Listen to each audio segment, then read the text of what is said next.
রান্না করার জন্য আপনি আলু কাটতে বসছেন। এখন আলু কাটতেছেন। স্মুথলি একটা আলু আপনি পারফেক্টলি কাটতে পেরেছেন। এখন আরেকটি আলু নিলেন, কাটা শুরু করলেন। হুট করে কি হলো? অ্যাক্সিডেন্টালি আপনার হাতটা কেটে গেল। আপনি কিন্তু আগের মতো স্মুথলি আলুটা কাটতে পারবেন না। তাহলে এইখানে ১ম যে ঘটনাটা ছিল, সে ঘটনাটা কি ছিল? স্মুথলি আলু কাটা। এটা হচ্ছে কন্টিনিউটি।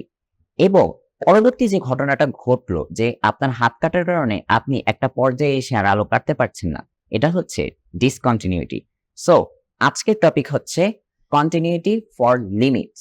লাস্ট ক্লাসে আমরা লিমিটস এর ব্যাপারে অনেক কিছু জেনেছি এবং অনেক এক্সাম্পল সলভ করেছি। এখন আজকে আমরা লিমিটের কন্টিনিউটি এবং ডিসকন্টিনিউটি ব্যাপারে আলোচনা করব। Before going to the topic, আমি একটু গ্রাফের ব্যাপারে কিছু ইনডেপথ আলোচনা করতে চাই। আসুন আমরা একটা গ্রাফ দেখি। একটা গ্রাফ নেওয়া হলো। সাপোজ এফএক্স একটা ফাংশনের জন্য একটা গ্রাফ হবে। একটু খেয়াল করুন, এফএক্স এবং যে কোনো একটা ফাংশন র্যান্ডম, এই ফাংশনের আমার এক্স এর যে মান বসাবো তার করেসপন্ডিং কি আমার এফএক্স এর মান বের হবে না?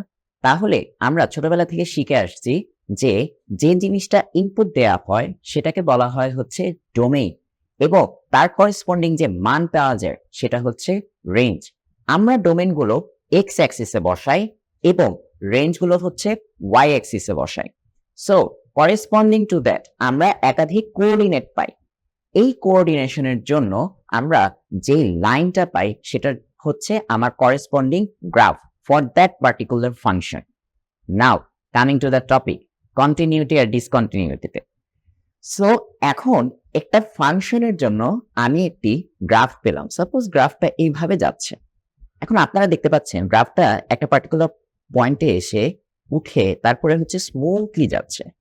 এই গ্রাফটাকে বলবো কন্টিনিউয়াস, বিকজ এটা স্মুথলি যাচ্ছে। এইখানে আরেকটি গ্রাফ দেখতে পাচ্ছেন, যেই গ্রাফটাতে আপনি দেখবেন যে এভাবে যাওয়ার পর হুট করে উপরে উঠলো, আবার নিচে নামলো, আবার যাওয়া শুরু করলো।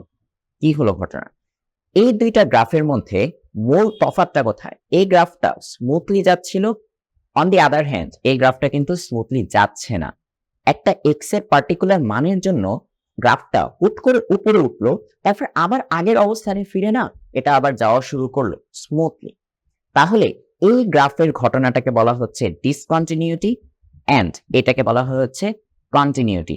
জাস্ট লাইক ওই আলু কাটার মতো, সুন্দরভাবে আলু কাটছেন, হাত কেটে গেল, আপনি পারফেক্টলি আর আলু কাটতে পারছেন না। এখন কথা হচ্ছে যে একটা পার্টিকুলার পয়েন্ট যদি দেয়া থাকে, ওই পার্টিকুলার পয়েন্টে আমার গ্রাফটা কন্টিনিউয়াস নাকি ডিসকন্টিনিউয়াস সেটা কিভাবে বের করব? আজকের টপিক হচ্ছে এই অ্যাপ্লিকেশনে সেই জিনিসটা পড়া। আসুন আমরা এই জিনিসটা একটু লার্ন করা শিখি।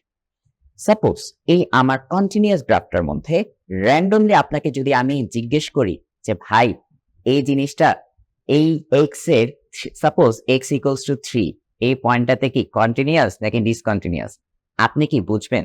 না, আপনি কিন্তু এটাকে র্যান্ডমলি যদি পয়েন্ট নেওয়ার পর সাথে সাথে ওই পয়েন্টের করেসপন্ডিং এফএক্স এর উপরে যে পয়েন্টটা পাবো সেই পয়েন্টটা দেখি, আপনি কিন্তু বলতে পারবেন না যে না এই শুধু এই পয়েন্টের জন্য এটা কন্টিনিউয়াস আর ডিসকন্টিনিউয়াস।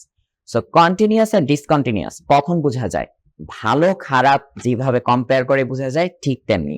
অর্থাৎ কিনা এই পয়েন্টটির ঠিক এইচ পরিমাণ বামের পয়েন্ট যদি নেই এবং এই পয়েন্ট থেকে ঠিক এইচ পরিমাণ ডানের পয়েন্ট যদি নেই, তাহলে এই তিন জায়গার অবস্থা যদি আমরা কম্পেয়ার করি তাহলে আমরা বুঝতে পারবো কন্টিনিউয়াস বা ডিসকন্টিনিউয়াস। এখন খেয়াল করেন, এখানে এইচ পরিমাণ যখন আমি বামে গেলাম সেখানে যে পজিশন এক্স এর জন্য যে পজিশন আর এইচ পরিমাণ ডানে যাওয়ার জন্য যে পজিশন, এই তিন পজিশন কি same.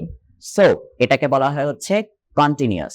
On the other hand এখানে যদি খেয়াল করেন, এইখানে যে পয়েন্টের মধ্যে এভাবে ফ্ল্যাকচুয়েট করেছিল, এই এক্স এর যে পজিশন, এইচ পরিমাণ বামের যে পজিশন এবং এই এক্স এর পজিশন থেকে এইচ পরিমাণ যে ডানের পজিশন, এই তিন পজিশন কিন্তু সেম না। তাহলে এই তিন পজিশন যদি সেম টু সেম আমরা প্রুফ করতে পারি তাহলেই হবে হচ্ছে কন্টিনিউয়াস, আর যদি সেম টু সেম প্রুফ করা না যায় তাহলেই হবে discontinuous. Let's look at the formula. So ultimately আমরা কি জানলাম? যে আমার এখানে তিনটা জিনিস বের করতে হবে। একটা হচ্ছে এইচ পরিমাণ বামে, আরেকটা হচ্ছে এক্স এর পজিশন, আরেকটা হচ্ছে এইচ পরিমাণ ডানে। তাহলে এই যে এইচ পরিমাণ বামের পজিশনটা, এইটাকে বলা হয় হচ্ছে লেফট হ্যান্ড লিমিট। আমার এক্স এর যে পজিশন, এটাকে বলা হয় হচ্ছে functional value. On the other hand H পরিমাণ ডানের যে পজিশনটা, এটাকে বলা হয় হচ্ছে রাইট হ্যান্ড লিমিট। তাহলে আমরা একটা গ্রাফের জন্য ওই ফাংশনের এই তিনটা লিমিট বের করে কম্পেয়ার করব এবং দেখব যে এই তিনটার মান সমান হয় কিনা। এই তিনটার মান যদি সমান হয়ে যায় তাহলে বলবো যে হ্যাঁ, এটা continuous for this particular point. But এই তিনটার মান যদি সমান না হয় তাহলে আমরা বলবো এটা discontinuous for this particular point. So ফর্মুলাটা কি? লেফট হ্যান্ড লিমিটে আমরা কি করেছিলাম? এফ এক্স যা ছিল সেটার থেকে এইচ পরিমাণ বামে মুভ করেছিলাম, রাইট? তাহলে আমরা আমাদের লিমিটটা হবে limit H tends to 0 F of x minus H, that is my left hand limit. আমরা এক্স এর পয়েন্টের জন্য কি বের করেছিলাম? এক্স যে পয়েন্টটা এক্স্যাক্টলি ওইটার জন্য যে এফ এক্সটা পেয়েছিলাম সেটা। সো ফাংশনাল ভ্যালুর জন্য আমার কোনো এইচ যোগ বা বিয়োগ করা লাগবে না, জাস্ট এফ এক্স এর মধ্যে এক্স এর যে পয়েন্টটা সেই পয়েন্টটা বসিয়ে দিলেই কাজ হয়ে যাবে। আর রাইট হ্যান্ড লিমিট আমরা কি করেছিলাম?